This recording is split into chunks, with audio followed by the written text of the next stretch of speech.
India versus England তৃতীয় টি-20 match ভারতীয় সময় অনুসারে কোন টাইমে শুরু হবে এই ভিডিওতে তোমাদেরকে জানাবো এবং ভারতের প্লেইং 11-এ কি কোনো পরিবর্তন হবে এই ভিডিওতে সব কিছু নিয়ে আলোচনা করব। তো ভিডিওকে লাস্ট অবধি দেখতে থাকো। ভারত আর ইংল্যান্ডের মধ্যে দুটো ম্যাচ এখন পর্যন্ত হয়েছে, একটা বৃষ্টিতে ধুয়ে গিয়েছিল এবং একটা ম্যাচ ভারত হেরে গিয়েছে ইংল্যান্ডের কাছে এবং 1-0-তে এখন ইংল্যান্ড এগিয়ে আছে দুটো ম্যাচ খেলার পর বন্ধুরা, এবং তিনটে ম্যাচ এই সিরিজে এখনও বেঁচে আছে। ভারতীয় দলকে এই সিরিজটা জেতার জন্য তিনটে ম্যাচ যে বেঁচে আছে সেই তিনটে ম্যাচকে জিততে হবে। যদি ধরো একটা ম্যাচ হারে তাহলে কিন্তু টিম ইন্ডিয়া এই সিরিজটা ম্যাক্সিমাম ড্রও করতে পারবে বাকি ম্যাচগুলো জিতে। কিন্তু এবার যদি টিম ইন্ডিয়া ম্যাচ হেরে যায় তাহলে কিন্তু টিম ইন্ডিয়ার জন্য সিরিজ জেতার স্বপ্ন শেষ হয়ে যাবে বন্ধুরা। তো শ্রেয়াস আয়ারের ক্যাপ্টেন্সিতে সব থেকে বড় প্রশ্ন এখন জেগে গিয়েছে কি ইংল্যান্ডের বিরুদ্ধে কি টিম ইন্ডিয়া সিরিজ জিততে পারবে। দেখে তো মনে হচ্ছে খুবই কঠিন আছে শ্রেয়াস আয়ারের ক্যাপ্টেন্সিতে ভারতের দলের সিরিজ জেতা বন্ধুরা, কেননা আয়ারল্যান্ডের বিপক্ষে এমনি হেরে গিয়েছে এবং ইংল্যান্ডের বিরুদ্ধে দুটো ম্যাচের মধ্যে 1-0-তে পিছিয়ে আছে এখন। তো টিম ইন্ডিয়ার ওপর এখন অনেক চাপ সৃষ্টি হয়ে গিয়েছে এবং বিশ্বকাপ চ্যাম্পিয়ন টিম এইরকম পারফরমেন্স দেবে কেউ এক্সপেক্টই করেনি বন্ধুরা। তো তাই জন্যই টিম ইন্ডিয়ার জন্য খুবই গুরুত্বপূর্ণ ম্যাচ, বাকি যে তিনটে ম্যাচ আছে তিনটে ম্যাচই টিম ইন্ডিয়ার জন্য এখন নক আউট হয়ে গিয়েছে বন্ধুরা। তো তৃতীয় টি-20 ম্যাচ কোন টাইমে শুরু হবে চলো তোমাদেরকে জানিয়ে দিচ্ছি। প্রথম ম্যাচ শুরু হয়েছিল রাত 10টার সময় ভারতীয় সময় অনুসারে, দ্বিতীয় ম্যাচ শুরু হয়েছিল সন্ধ্যা 7টার সময় ভারতীয় সময় অনুসারে, কিন্তু তৃতীয় ম্যাচ রাত 10টার সময় শুরু হবে ভারতীয় সময় অনুসারে।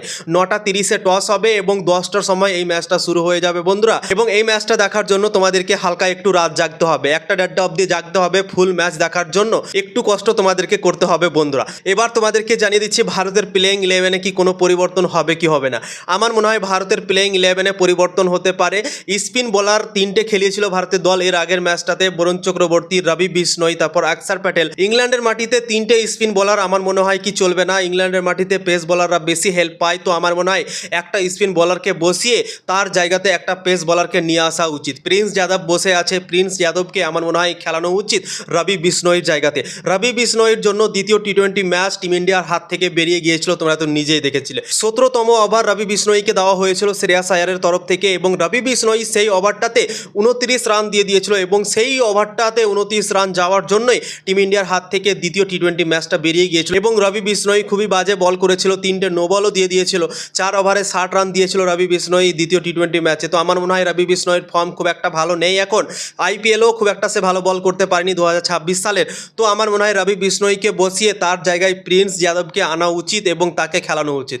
প্রিন্স যাদব অসাধারণ বল করে, আমরা দেখেছি আইপিএল 2026 সালে, নতুন বলে ভালো বল করে, ডেথ বোলিংয়ে অসাধারণ বল করে, তার কাছে গতিও আছে ভালো। তো আমার মনে হয় এত সুন্দর একটা বোলার ভারতের কাছে আছে তো তাকে ইউজ করা উচিত এবং তাকে খেলানো উচিত ইংল্যান্ডের কন্ডিশনে বন্ধুরা। ইংল্যান্ডের কন্ডিশনে বল সুইং হয়, নতুন বলে সুইং হয়, তো সেই কন্ডিশনের ফায়দাটা আমার মনে হয় প্রিন্স যাদব উঠাতে পারে নতুন বলে বন্ধুরা। তো তাই জন্যই রবি বিষ্ণইয়ের জায়গাতে প্রিন্স যাদবকে নিয়ে আসা উচিত, আমার যেটা মনে হয় সেটাই তোমাদেরকে জানালাম বন্ধুরা।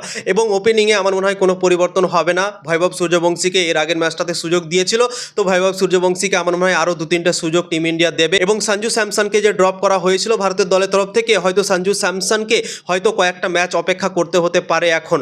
অন্য কোনো প্লেয়ার যদি ধরো ভালো পারফরমেন্স না করতে পারে, ফেল হয়, যেমন ঈশান কিষান আছে, তিলক বর্মা আছে, এই প্লেয়ারগুলো ধরো যদি ফেল হয় তাহলেই হয়তো সঞ্জু স্যামসন তাদের পরিবর্তে আসতে পারে বন্ধুরা। তো সঞ্জু স্যামসনকে যেহেতু বসিয়ে দেওয়া হয়েছে তো আমার মনে হয় এই সিরিজে তার খেলার সম্ভাবনা খুবই কমে গিয়েছে বন্ধুরা। এখন যে তিনটে ম্যাচ বেঁচে আছে সেই তিনটে ম্যাচে আমার মনে হয় বৈভব সূর্যবংশী ওপেন করতে চলেছে অভিষেক শর্মার সাথে। তোমাদের কি মনে হয় ভারতের প্লেইং 11-এ কাকে খেলা উচিত? তোমরা তোমাদের ওপিনিয়ন জানাতে পারো।